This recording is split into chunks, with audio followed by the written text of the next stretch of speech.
Hello नमस्कार दोस्तों, मैं अनिल सक्करवाल और अपने 12 के सिलेबस में डे 26 में कल तक हमने विद्युत विभव के बारे में अचालक गोलीकांड विद्युत विभव के बारे में पढ़ लिया था, डेरिवेशन कर लिया उसके।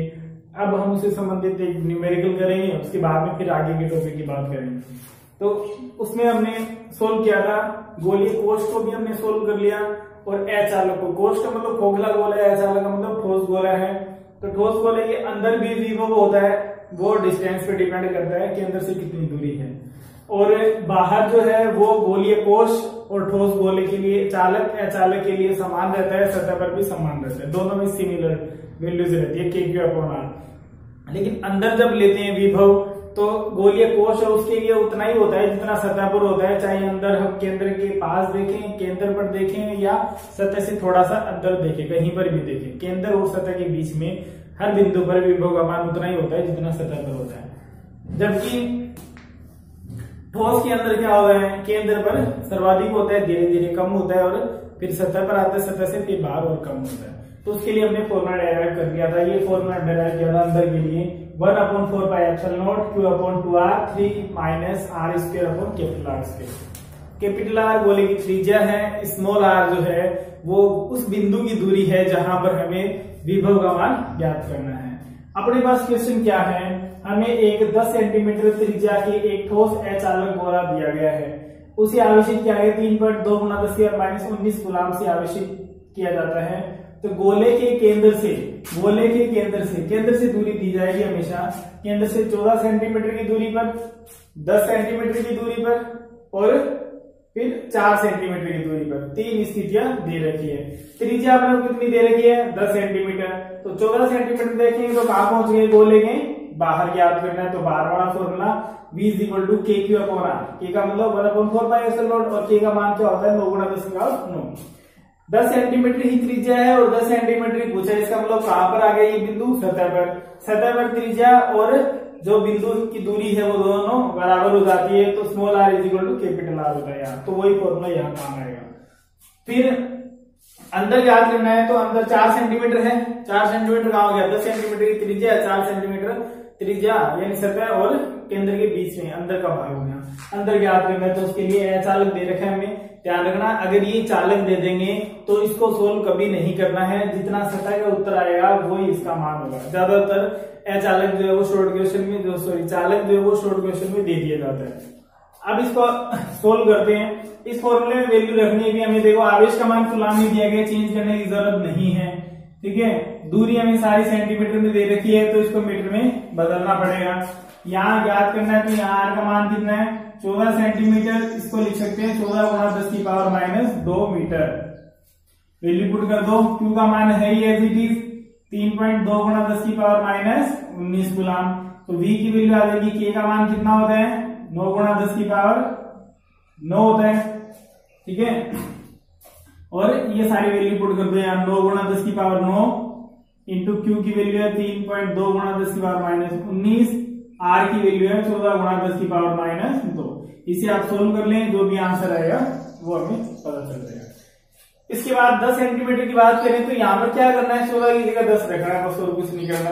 तो यहाँ वैल्यू पुट करते हैं, V = क्या आएगा, वही 9 × 10⁻9, आवेश उतना ही है 3.2 × 10⁻19, R का मान कितना है 10 × 10⁻2, यानी इसे 10⁻1 भी कह सकते हैं।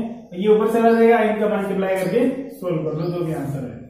फिर तीसरी बात यहाँ पर आपको देखना है कि दूरी कितनी है और त्रिज्या कितनी है। तो स्मॉल r वो डिस्टेंस होती है जहां याद करना है, कितनी दूरी पर याद करना है 4 सेंटीमीटर पर। तो ये तो 4 सेंटीमीटर, इसको लिखेंगे 4 × 10⁻² मीटर। त्रिज्या दे रखी है हमें 10 सेंटीमीटर, तो कैपिटल R जो है किससे है, इसका मान है 10 सेंटीमीटर। तो इसकी जगह लिखेंगे 10 × 10⁻², या कह सकते हैं 10⁻1 मीटर।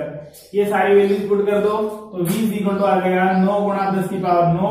Q का मान रख दें, Q का मान 3.2 × 10⁻19 अपॉन 2 इंटू R की वैल्यू कितनी है 10⁻1, 3 माइनस ये हो जाएगा स्मॉल r की वैल्यू 4 × 10⁻2 और ये हो जाएगा 10⁻1 का स्क्वायर है दोनों में, स्क्वायर है तो इसका भी स्क्वायर कर दे, इसका भी स्क्वायर कर दे।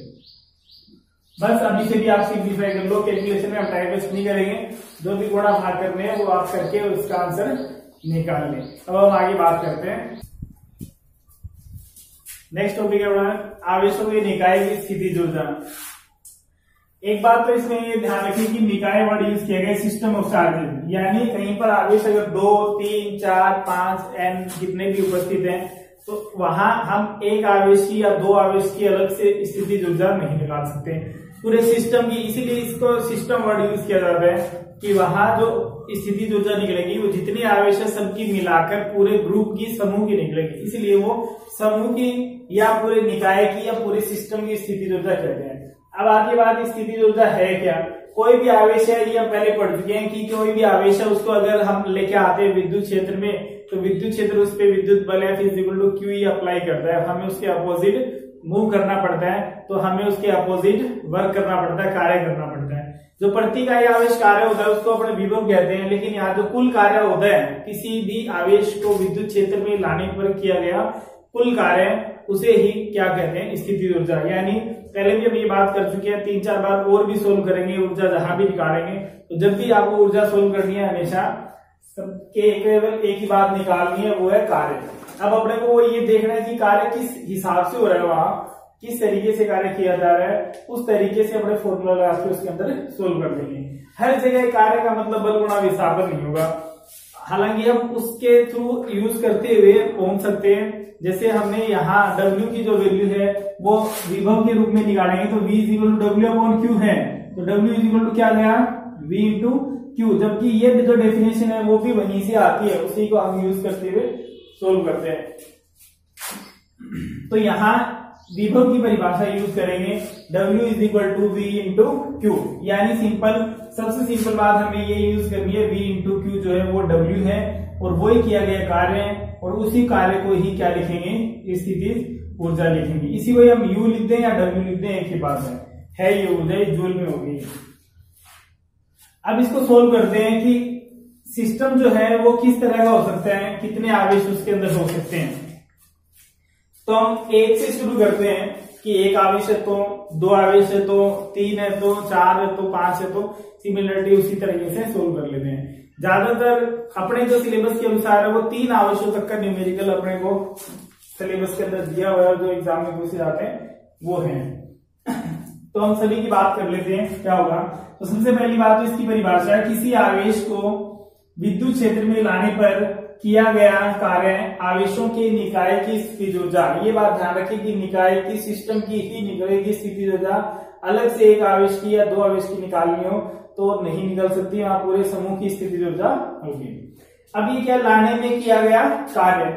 अगर जैसे मान लो हम एक आवेश को लाते हैं, एक आवेश को अनंत से ला रहे हैं, यहां पर ला रहे हैं Q1 आवेश है, तो इसके ऊपर किया गया कार्य जो होगा वो 0 होगा। W1 बराबर क्या होगा 0, क्योंकि यहां पर कोई विद्युत क्षेत्र है ही नहीं, कोई दूसरा आवेश है ही नहीं। विद्युत क्षेत्र कब होगा, जब कोई और आवेश होगा उसका प्रभाव आएगा। जो ला रहे हैं उसके विद्युत क्षेत्र को हम काउंट यहाँ नहीं करेंगे कि ये भी अंडरस्टूड है भी कोई आवेश है तो उसके चारों उसका खुद का भी विद्युत क्षेत्र होगा, हम उसका प्रभाव नहीं, किसी दूसरे आवेश के कारण जो उस पर प्रभाव होता है उसके कारण उसका विभव प्राप्त किया जाता है। तो यहाँ कोई अन्य आवेश नहीं है, इसलिए Q1 के कारण जो कार्य है वो है W1, उसकी वैल्यू क्या होगी 0 होगी। अब हम कोई दूसरा आवेश लेके आते हैं, ये सारे अनंत से ही ला रहे हैं, ठीक है, बड़ा लिखेंगे नहीं हम। कोई दूसरा आवेश ला रहे हैं, कोई दूसरा आवेश मान लो ये आ गया, यहाँ Q2 आ गया, तो आवेश तो Q2 हो गया, इस पर विभव किसके कारण होगा, Q1 के कारण। आवेश Q2 हो गया और विभव किसके कारण हो गया, Q2 के कारण। तो सबसे पहली बात तो Q1 पर जो आवेश को लाने में किया गया कार्य W1 है, तो W1 की वैल्यू तो क्या है यहाँ 0 है, एक बार, ठीक है। अगर आपको एक ही आवेश दे रखे हैं, एक आवेश है तो उसके लिए उसकी कोई स्थिति ऊर्जा होगी नहीं, यानी उसकी स्थिति ऊर्जा अगर पूछ भी ली जाए तो ये भी आप ध्यान रखें, इसकी ऊर्जा की वैल्यू कितनी होगी 0 होगी, उसको कोई कैलकुलेशन सोल्व करने की जरूरत नहीं है।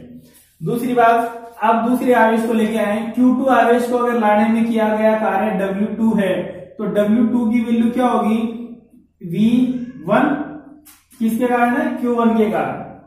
ठीक है, ये कह सकते हैं Q1 के कारण विभव, कारण का विभव Q2 पर विभव, गुणा आवेश का मान क्या है? Q2। फॉर्मूला ध्यान रखिए कौन सा यूज किया हमने?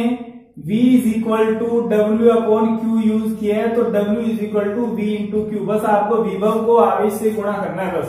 अब आपको ये देखना है कि विभव खुद के कारण नहीं होगा, दूसरे आवेश के कारण होगा। और दूसरी बात, आवेश कौन सा जो लेके आ रहे हैं वो आवेश। तो यहां से अगर देखें तो W2 इज इक्वल टू, इसकी वैल्यू क्या आएगी? इसके कारण विभव, इसकी डिस्टेंस मान लेते हैं कितनी है, इसके कारण 1 और 2 के बीच की है, इसको R12 कहते हैं, R12। तो इसके कारण K Q अपॉन R, बिंदु आवेश के कारण विभव K Q अपॉन R, तो R की वैल्यू क्या हो जाएगी? R12। किसके कारण विभव है? Q1 के कारण, तो आवेश क्या आएगा? Q1 गुणा क्या आ गया? Q2। तो वैल्यू क्या आ गई? K Q1 Q2 upon R12। इसका मतलब सीधा सा ये क्वेश्चन कहते हैं कि दो आवेशों के निकाय के कारण विभव या स्थितिज ऊर्जा, दो आवेशों के निकाय के कारण स्थितिज ऊर्जा, तो दो आवेशों के निकाय के कारण स्थितिज ऊर्जा क्या होगी? क्या हो जाएगी? W is equal to K Q1 Q2 upon R12 plus में इसकी भी जोड़नी है, ये दोनों को जोड़ दो, दो के कारण दोनों को जोड़ दो और ये वैल्यू आ जाएगी। ठीक है, अब तीन आवेशों के कारण, तीन आवेशों के निकाय के कारण ये ले ली, दो आवेशों के निकाय की स्थिति ऊर्जा। फिर आ जाए, तीन आवेश ले लिया अगर,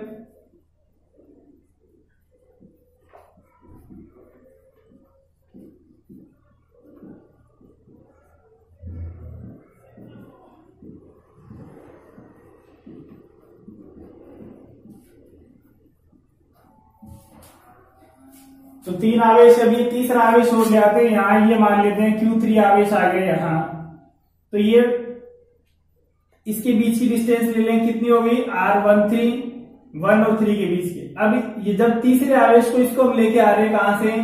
इनफाइनाइट से, तो अब ये आवेश आ रहा है, तो इस पर दो अलग आवेश पहले से है, वो दोनों आवेश इस पर इलेक्ट्रिक फील्ड अप्लाई करेंगे। Q2 आवेश के कारण इलेक्ट्रिक फील्ड होगा, Q1 आवेश के कारण भी इलेक्ट्रिक फील्ड होगा, तो दोनों के कारण विद्युत क्षेत्र होगा, इसलिए उस कुल विद्युत क्षेत्र के विरुद्ध क्या करना पड़ेगा? कार्य करना पड़ेगा, और वो जो कार्य करेंगे वो इसमें एनर्जी जो है वो के रूप में स्टोर हो जाएगा, वही उसकी स्टोर्ड एनर्जी होगी, वही उसकी संचित ऊर्जा, स्थितिज ऊर्जा कहलाएगी। तो अब देखो इस पर किसके कारण विभव आएगा? इस पर आवेश तो क्या हो गया? Q3 हो गया, विभव किसके कारण? Q1 के कारण और Q2 के कारण। दूरी कौन सी लेनी है? जहां आवेश रखा गया है। जब Q1 के कारण लेंगे तो Q1 से दूरी ये ले लेंगे, Q2 के कारण लेंगे तो ये दूरी काम नहीं आएगी, ये जो दूरी है वो Q1 से है, हमें कहां से चाहिए? Q3 से चाहिए, तो ये दूरी मान लेते हैं क्या हो गई? R23। तो अब देखो इसके कारण निकालें तो किस किस के कारण वैल्यू जो है वो कैसे आएगी? एक तो पहले किसके कारण आवेश आ गया? Q1 के कारण, एक के कारण, फिर दो के कारण, अब 3 के कारण, तीनों को क्या करेंगे? जोड़ देंगे। तो पहला तो ये तो है ही, ठीक है। यहां क्या आएगा? W3 की जो वैल्यू आएगी वो निकाल लेते हैं, W1 plus W2 plus W3 की जो वैल्यू है स्थितिज ऊर्जा, इसको U3 भी कहते हैं, इसको U2 कहते हैं, इसकी जो वैल्यू आएगी वो क्या आएगी? इसके कारण जोड़ दे। अब Q3 है, Q3 पर अन्य दो आवेश ये युग्म बन गए, इनके कारण लगेगा विभव, तो Q1 प्लस Q2 के कारण विभव, ठीक है, या ये कह सकते हैं Q1 तथा Q2 के कारण विभव गुणा आवेश। आवेश कौन सा लाए हैं उसकी वैल्यू पुट करनी है हमें, आवेश Q3 लाए हैं, ठीक है। अब ये वैल्यू पुट कर दो, देखो W1 की वैल्यू 0, W2 की K Q1 Q2 upon R12 और Q1 तथा Q2 के कारण विभव, तो Q1 के कारण विभव प्लस Q2 के कारण विभव। अब Q1 के कारण विभव क्या आएगा, यहाँ पर K Q1 अपॉन R13, इसके कारण क्या आएगा K Q2 अपॉन R23, ये इसके कारण विभव हो जाएगा। इसके कारण इसे निकाल लेंगे, दोनों वैल्यू पुट कर दो, तो U3 इज इक्वल टू आ जाएगा, U3 is equal to W1 plus W2 plus यहां से दोनों कारण विभव निकाले, Q1 के कारण आएगा K Q1 अपॉन R13।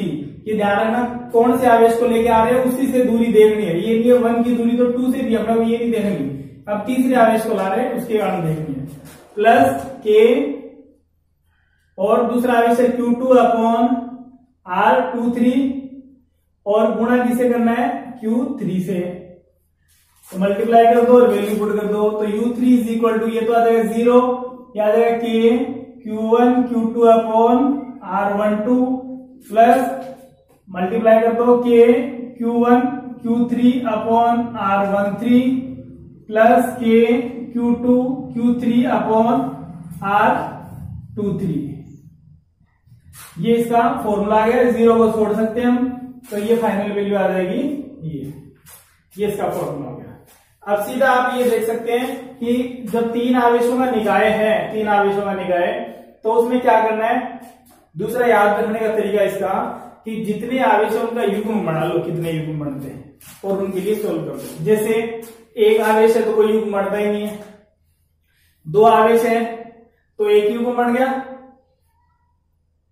एक युग्म बन गया Q1 Q2, बीच की दूरी R है तो क्या आ जाएगा K Q1 Q2 upon R।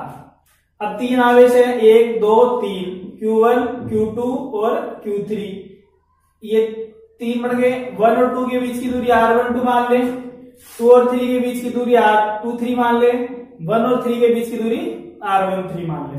अब देखो कितने युग्म बन गए, यहां से शुरू करो, 1 2 और 3 युग्म बन गए, तीनों के कारण स्थिति ऊर्जा को जोड़ दो, इसके कारण जो वैल्यू आएगी वो क्या आएगी K Q1 Q2 upon R12 plus इस ग्रुप के कारण K Q2 Q3 upon R23 plus इस ग्रुप के कारण K Q1 Q3 upon R13, वही वैल्यू आएगी। तो आप यहां से डायरेक्ट ऐसे भी शॉर्ट क्वेश्चन में आता है, ऐसे भी लिख सकते हैं, और दूसरा न्यूमेरिकल पूछा जाता है तो हमें ये फॉर्मूलेस पता होना चाहिए, उसके अकॉर्डिंग हम वैल्यू करके सोल्व कर सकते हैं। अब देखो नॉर्मली अपने पास इतनी ही जरूरत पड़ेगी न्यूमेरिकल क्वेश्चन में, न्यूमेरिकल इसके महत्वपूर्ण जो आ रहे हैं ज्यादातर। फिर भी अगर इसमें 4 आवेशों का निकाय दे दिया जाए तो क्या करना है, तो 3 आवेशों का तो सोल्व कर लिया, एक के कारण 0, 2 के कारण K Q1 Q2 upon R12, 3 के कारण ये निकाल लिया।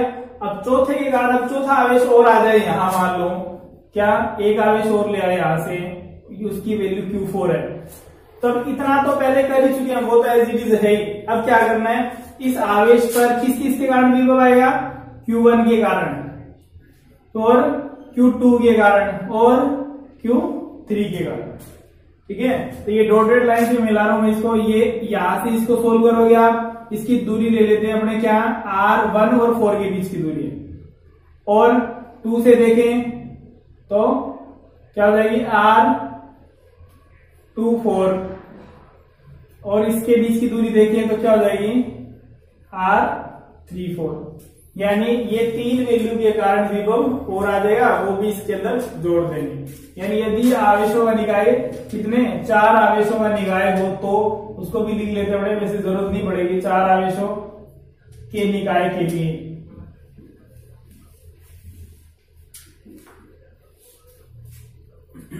चार आवेशों का जो निकाय है उसके लिए U3 तक तो ले रखे हम, W4 की वैल्यू और निकालनी पड़ेगी हमें, वो और उसमें जोड़ना पड़ेगा। तो W4 किस किस के कारण आएगा, किसके कारण, Q1 Q2 Q3 के कारण, कहां पर, Q4 पर विभव, और गुणा आवेश कौन सा लेके आए, Q4 लेके आए। अब विभव का फॉर्मूला तो वही है K Q अपॉन R, बिंदु आवेश के कारण, तो Q1 के कारण क्या आएगा K Q1 upon R, R1 और 4 के बीच है इसलिए R14 मान ले इसे, के Q2 अपॉन R, 2 और 4 के बीच है इसलिए 2 4 मान लें, के Q3 अपॉन R, 3 और 4 के बीच में इसलिए 3 4 मान लें, मल्टीप्लाई बाय Q4, मल्टीप्लाई कर दो इसे, के Q1 Q4 divided by R14 plus के Q2 Q4 divided by R24 plus के Q3 Q4 divided by R34, ये आगे W4 की वैल्यू। अब ये भी किसमें इक्वेशन में जोड़ दें, एक तो ये मान आ गया 2 आवेशों के निकाय के कारण, वो 3 के कारण आ गया, इसे देते समीकरण नंबर 1, इसे देते समीकरण नंबर 2, इसे देते समीकरण नंबर 3। 1 प्लस 2 प्लस 3 करने पर वैल्यू आ जाएगी स्थितिज ऊर्जा U4 इज इक्वल टू क्या आएगा, W1 प्लस W2 प्लस ये U3 प्लस W4 कहते हैं इसे, ये W4 है, इसको U3 इसका रिजल्ट है, ये हमने लिया। अब ये सब जोड़ दो इसमें, इसकी वैल्यू तो 0 लिखने की जरूरत नहीं है। W2 की वैल्यू क्या थी, के Q1 दो ही आवेश थे अपॉन R12 प्लस U3 की वैल्यू ये निकाल रखी है, के Q1 Q2 upon R12 plus के Q1 Q3 upon R13 plus के Q2 Q3 अपॉन R23, तो इसको छोड़ दें, ये आ चुके हैं पहले, प्लस वैल्यू आ जाएगी, ये वैल्यू और ऐड कर दो, W4 की वैल्यू कंप्लीट, ये और पुट कर दो, यहाँ फाइनल वैल्यू आ जाएगी। ठीक है, ये सारे मान रख के सोल्व करेंगे तो ये 4 आवेशों के निकाय की स्थितिज ऊर्जा प्राप्त हो जाएगी।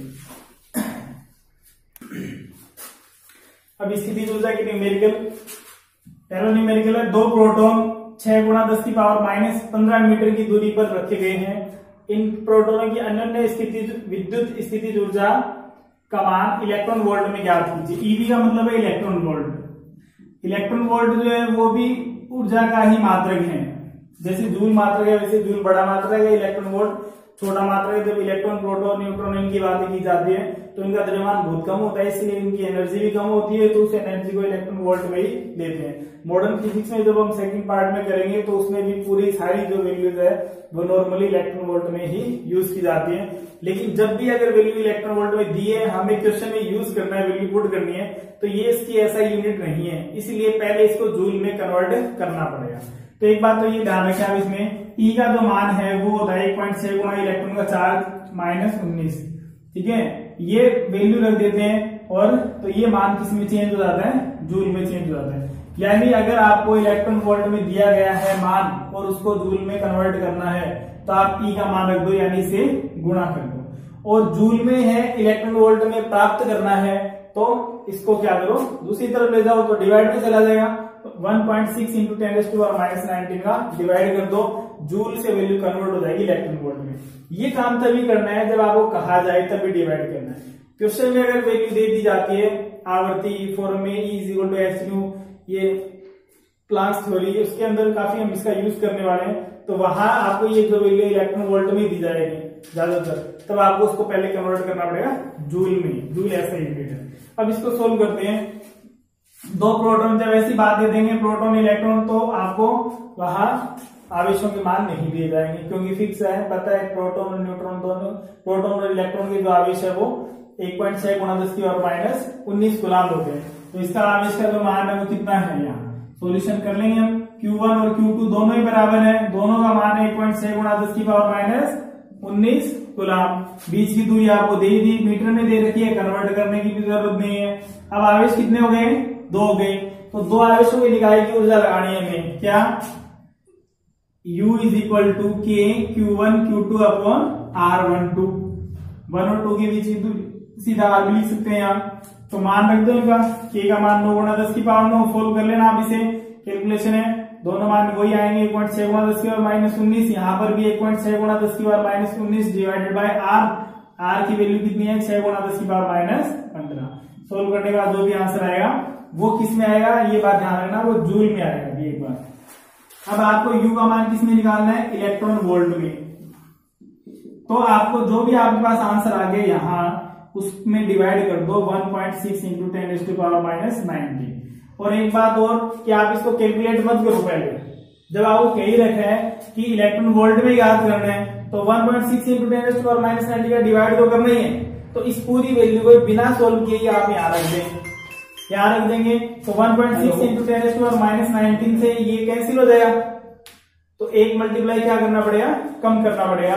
यानी आप इस वैल्यू को सोल्व न करके पूरी की पूरी वैल्यू को यहाँ पुट कर दें, 9 गुणा 10 की power 9 into 1.6 into 10⁻⁻⁹ into 1.6 into 10⁻⁻⁹ divided by 6 multiply by 10⁻⁻15 multiply. अब इसमें किसका डिवाइड करना है, ई का डिवाइड करना है, तो 1.6 इंटू 10⁻⁹। इसलिए पहले कैलकुलेट करोगे फिर डिवाइड करोगे फिर दोबारा कैलकुलेट करोगे, ज्यादा बेटर है कैलकुलेट करोगे मत, लास्ट में एक बार कर लेंगे।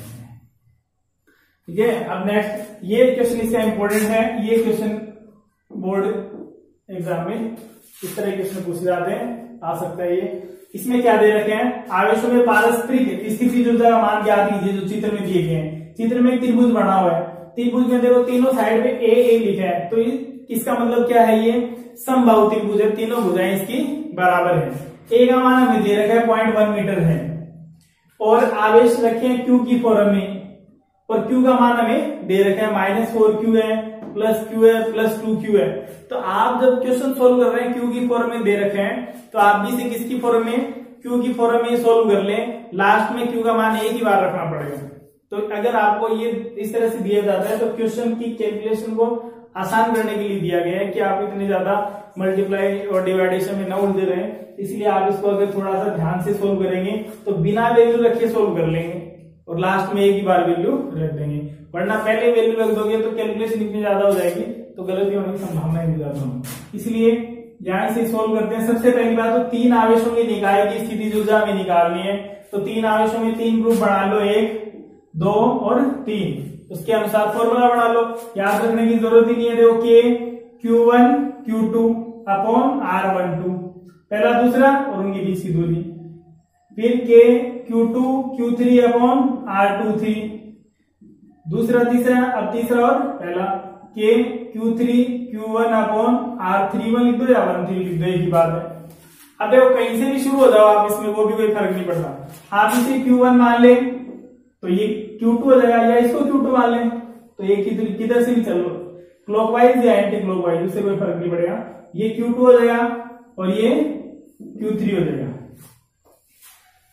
अब आप सबके मान रख दो, तो K तो सब में बाहर आ गया कॉमन, Q1 की वैल्यू क्या है -4Q, Q2 की वैल्यू कितनी है 2Q, अपॉन बीच की दूरी कितनी है A, ठीक है, plus Q2 2Q multiply by Q3, ये इनके बीच की दूरी भी A, plus Q3 Q1 Q multiply -Q upon बीच की दूरी A को भी निकाल लो बाहर, K अपॉन A, ये कितना हो जाएगा -8Q² प्लस का 2Q² माइनस का 4Q², तो ये हो गया -K 12 और प्लस के 2, तो माइनस के कितने हुए 10, याद रखा K -10Q² अपॉन E। अब एक ही बार मान रखना है तो सोल्व कर लो इसे।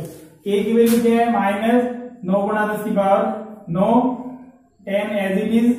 Q की वैल्यू कितनी है 1 गुणा 10 की पावर -8, इसका स्क्वायर भी करना है तो 10 की पावर -14 कर दें, अपॉन A कितना है 0.1 मीटर में दे रखे हैं, पॉइंट हटाएंगे तो डिवाइड में यहाँ 10 चला जाएगा, तो ये तो हो गया खत्म। ऊपर वैल्यू सोल्व करनी है तो 9 एज इट इज आ जाएगा। पावर सोल्व कर लो कितनी बन रही है, ये 10 की पावर कितनी है 9 और एक 10 और एक 11 और माइनस के 16।